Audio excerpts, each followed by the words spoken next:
कृष्णाय वासुदेवाय हरिये परमात्मने नमः।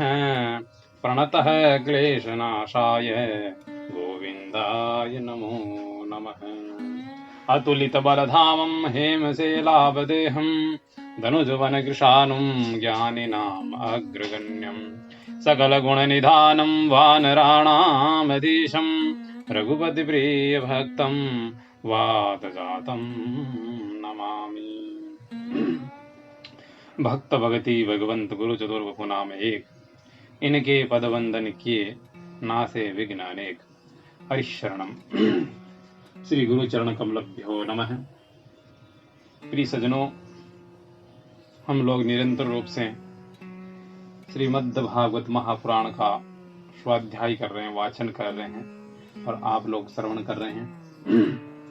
आज हम द्वितीय स्कंद के 10वां अध्याय का वाचन करेंगे। सुखदेव जी ने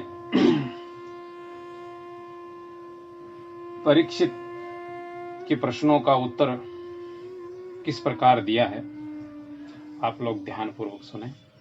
जो प्रश्न उन्होंने 9वें अध्याय में और 8वें अध्याय में किए थे, उन्हीं का उत्तर क्रमशः यहाँ सुखदेव जी कर रहे हैं। सुखदेव जी कहते हैं, परीक्षित, इस भागवत पुराण में सरग विसर्ग, स्थान, पोषण, उति, मनवंतर, ईशाकु कथा, निरोध, ईशानु कथा, निरोध, मुक्ति और आश्रय, इन 10 विषयों का वर्णन है। इनमें जो 10वां आश्रय तत्व है, उसी का ठीक ठीक निश्चय करने के लिए कहीं श्रुति से, कहीं तात्पर्य से और कहीं दोनों के अनुकूल अनुभव से महात्माओं ने अन्य 9 विषयों का बड़ी सुगम रीति से वर्णन किया है।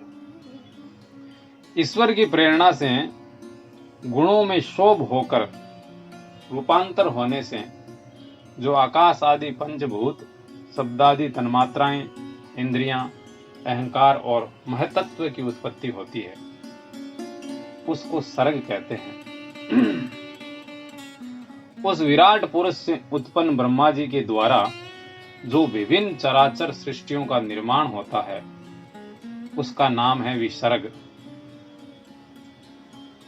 प्रतिपद नाश की ओर बढ़ने वाली सृष्टि को एक मर्यादा में स्थिर रखने से भगवान विष्णु की जो श्रेष्ठता सिद्ध होती है, उसका नाम स्थान है।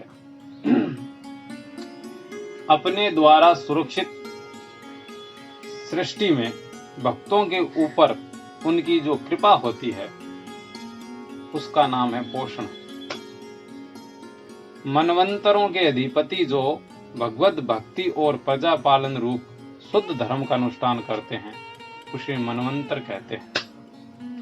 जीवों की वे वासनाएं जो कर्म के द्वारा उन्हें बांधने में डाल देती है, बंधन में डाल देती है,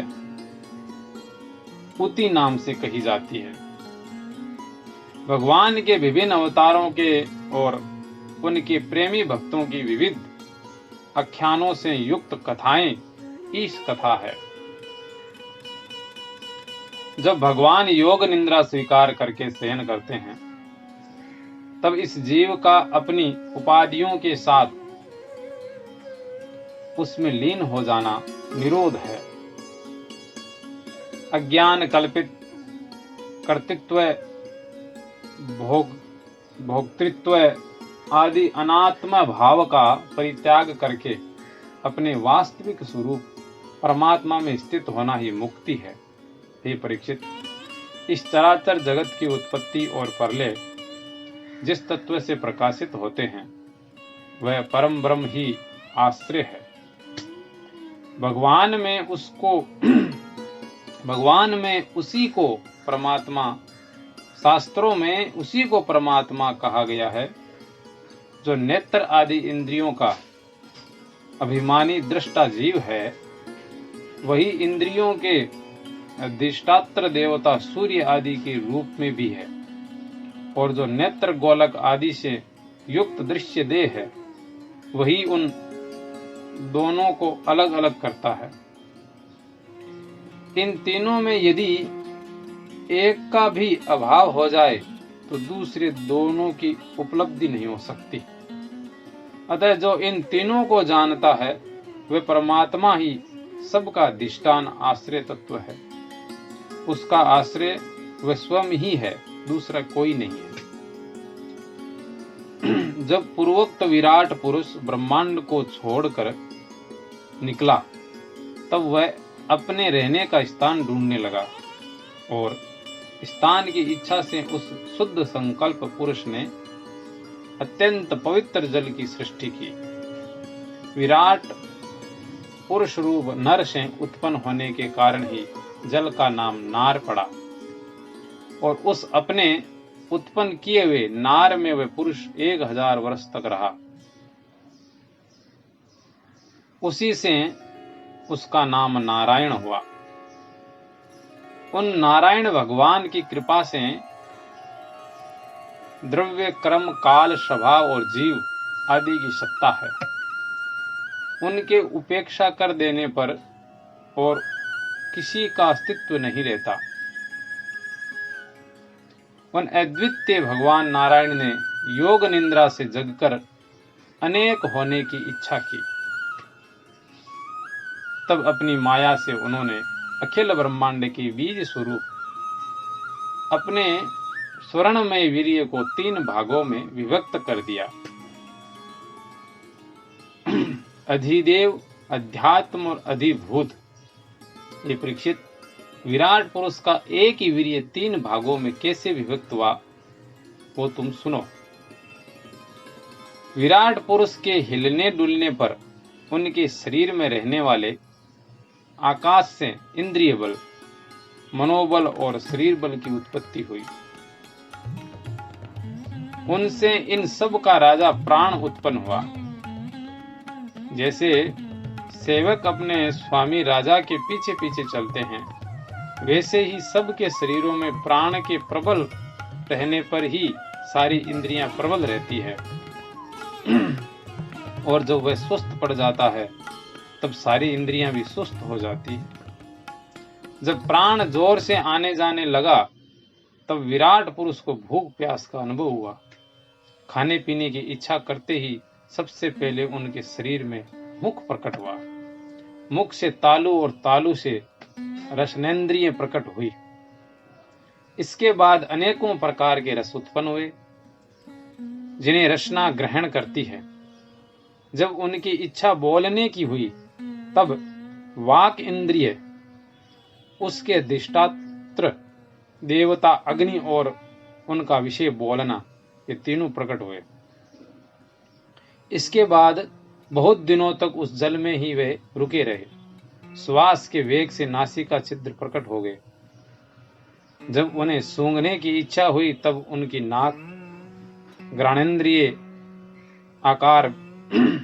आकर बैठ गई, और उसके देवता गंध को फैलाने वाले वायुदेव प्रकट हुए। पहले उनके शरीर में प्रकाश नहीं था, फिर जब उन्होंने अपने को तथा दूसरी वस्तुओं को देखने की इच्छा हुई तब नेत्रों के छिद्र, उनका अधिष्ठाता सूर्य और नेतेंद्रिय प्रकट हो गए। उन्हीं से रूप का ग्रहण होने लगा। जब वेद रूप ऋषि विराट पुरुष को स्तुति के द्वारा जगाने लगे तब उन्होंने सुनने की इच्छा हुई। उस समय कान, उनके अधिष्ठात्र देवता, दिशाएं और श्रोतेंद्रिय प्रकट हुए। इसी से शब्द सुनाई पड़ता है। जब उन्होंने वस्तुओं की कोमलता, कठिनता, हल्कापन, भारीपन, उष्णता और शीतलता आदि जाननी चाहिए तब उनके शरीर में चर्म प्रकट हुआ। पृथ्वी में से जैसे वृक्ष निकल आते हैं उसी प्रकार उस चर्म में रोएं पैदा हुए, और उसके भीतर बाहर रहने वाला वायु भी प्रकट हो गया। स्पर्श ग्रहण करने वाली त्वचा इंद्रिय भी साथ ही साथ शरीर में चारों ओर से लिपट गई। उससे उन्हें स्पर्श का अनुभव होने लगा।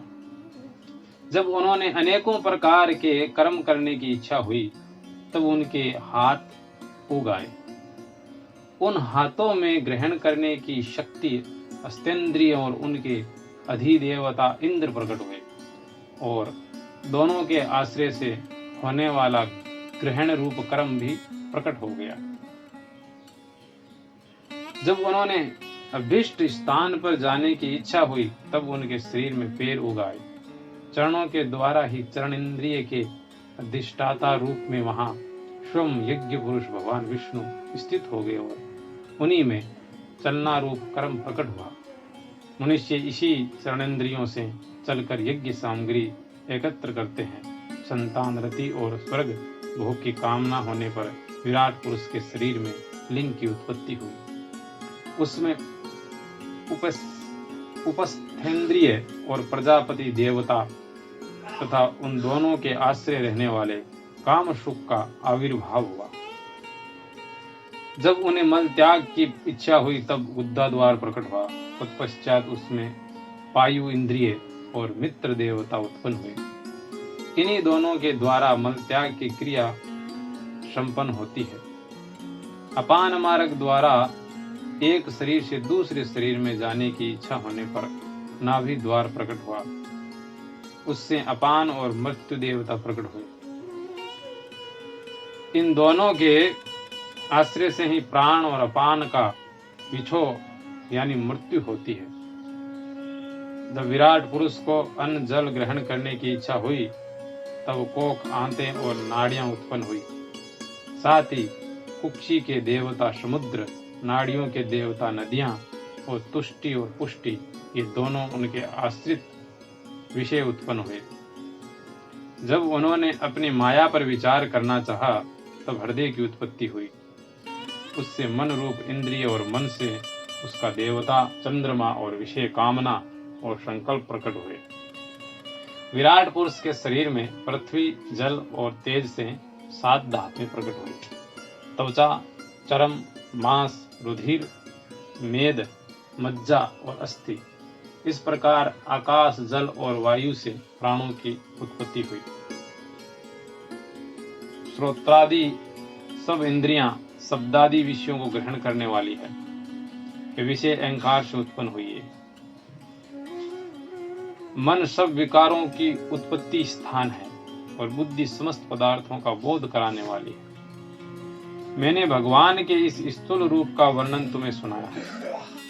ये बाहर की ओर से पृथ्वी, जल, तेज, वायु, आकाश, अहंकार और महतत्व और प्रकृति, इन 8 आवरणों से घिरा हुआ है। इससे परे भगवान के अत्यंत सूक्ष्म रूप है। वह अव्यक्त, निर्विशेष, आदि, मध्य और अंत से रहित एवं नित्य है। वाणी और मन की वहां तक पहुंच नहीं है। मैंने तुम्हें भगवान के स्थूल और सूक्ष्म, व्यक्त और अव्यक्त जिन 2 रूपों का वर्णन सुनाया है, वे दोनों ही भगवान की माया के द्वारा रचित है। इसलिए विद्वान पुरुष इन दोनों को ही स्वीकार नहीं करते। वास्तव में भगवान निष्क्रिय है। अपनी शक्ति से ही वे सक्रिय बनते हैं। फिर तो वे ब्रह्मा का या विराट रूप धारण करके वाच्य और वाचक, शब्द और उसके अर्थ के रूप में प्रकट होते हैं और अनेकों नाम, रूप और क्रियाएं स्वीकार करते हैं। हे परीक्षित, प्रजापति, मनु, देवता, ऋषि, पितर, सिद्ध, चारण, गंधर्व, विद्याधर, असुर, यक्ष, किन्नर, अप्सराएं, नाग, सर्प, किमपुरुष, उर्ग, मातृकाएं, राक्षस, पिशाच, प्रेत, भूत, विनायक, कुष्मांड, उन्माद, वेताल, यातुधान, ग्रह, पक्षी, मृग, पशु, वृक्ष, पर्वत, सरीसृप इत्यादि जितने भी संसार में नाम रूप है, सब भगवान के ही हैं। संसार में चर और अचर भेद से 2 प्रकार के तथा जरायुज, अंडज, स्वेदज, उद्भिज भेद से 4 प्रकार के जितने भी जलचर, थलचर और आकाशचारी प्राणी हैं, सब के सब शुभ, अशुभ और मिश्रित कर्मों के तदनुरूप फल है। सत्व की प्रधानता से देवता, रजोगुण की प्रधानता से मनुष्य और तमोगुण की प्रधानता से नारकीय योनियां मिलती है। इन गुणों में भी जब एक गुण दूसरे दो गुणों से अभिभूत हो जाता है तब प्रत्येक गति के तीन तीन भेद और हो जाते हैं। वे भगवान जगत के धारण पोषण के लिए धर्म में विष्णु रूप स्वीकार करके देवता, मनुष्य और पशु पक्षी आदि रूपों में अवतार लेते हैं और विश्व का पालन पोषण करते हैं। प्रलय का समय आने पर वे भगवान अपने बनाए हुए इस विश्व को कालाग्नि स्वरूप रुद्र का रूप ग्रहण करके अपने में वैसे ही लीन कर लेते हैं जैसे वायु मेघमाला को। हे परीक्षित, महात्माओं ने अचिंत्यश्वर्य भगवान का इसी प्रकार वर्णन किया है, परंतु तत्वज्ञानी पुरुषों को केवल इस सृष्टि, पालन और प्रलय करने वाले रूप में ही उनका दर्शन नहीं करना चाहिए, क्योंकि वे तो इससे परे भी है। सृष्टि की रचना आदि कर्मों का निरूपण करके पूर्ण परमात्मा से कर्म और कर्तापन का संबंध नहीं जोड़ा गया है। वह तो माया से आरोपित होने के कारण कर्तृत्व का निषेध करने के लिए ही है। ये मैंने ब्रह्मा जी के महाकल्प का अवान्तर कल्पों के साथ वर्णन किया है। सब कल्पों में सृष्टि क्रम एक सा ही है। अंतर है तो केवल इतना ही है कि महाकल्प के प्रारंभ में प्रकृति से क्रमशः मैं तत्व आदि की उत्पत्ति होती है और कल्पों के प्रारंभ में प्राकृत सृष्टि ज्यों की त्यों ही रहती है। चराचर प्राणियों की विकृत सृष्टि नवीन रूप से होती है। हे परीक्षित, काल का परिणाम कल्प और उसके अंतर्गत मनवंतरों का वर्णन आगे चलकर करेंगे। अब तुम पद्म कल्प का वर्णन सावधान होकर सुनो। सोनक जी ने पूछा, हे सूत जी महाराज, आपने हम लोगों से कहा था कि भगवान के परम भक्त विदुर जी ने अपने अति दुस्तेज्य कुटुंबियों को भी छोड़कर पृथ्वी के विभिन्न तीर्थों में विचरण किया था। उस यात्रा में मैत्री ऋषि के साथ अध्यात्म के संबंध में उनकी बातचीत कहाँ हुई तथा मैत्री जी ने उनके प्रश्न करने पर किस तत्व का उपदेश किया। सूत जी कहते हैं, सोनकादि ऋषियों ने पूछा, हे सूत जी, आपका स्वभाव बड़ा सौम्य है, आप विदुर जी का वह चरित्र हमें सुनाइए। उन्होंने अपने भाई बंधुओं को क्यों छोड़ा और फिर उनके पास क्यों लौट आए। तब सूत जी ने कहा, हे सनकादिक ऋषियों, राजा परीक्षित ने भी यही बात पूछी। उनके प्रश्नों के उत्तर में सुखदेव जी महाराज ने जो कुछ कहा था वही मैं आप लोगों को कहता हूँ, तुम लोग सावधान होकर सुनो। तो यहाँ पे परीक्षित जी ने भी यही प्रश्न किया कि विदुर जी ने क्यों हस्तिनापुर का त्याग किया, और सौनकादिक ऋषियों ने भी वही प्रश्न किया। तो इस प्रश्न का जो उत्तर है, सौनकादिक ऋषियों को सूत जी और परीक्षित जी को सुखदेव जी, द्वितीय स्कंद तो यहाँ पे समाप्त हो जाता है और तृतीय स्कंद के प्रथम अध्याय में विदुर जी का संवाद मैत्री ऋषि के साथ में और उद्धव जी के साथ में जो संवाद होगा उसका हम श्रवण करेंगे। हरिशरणम हरिशरणम।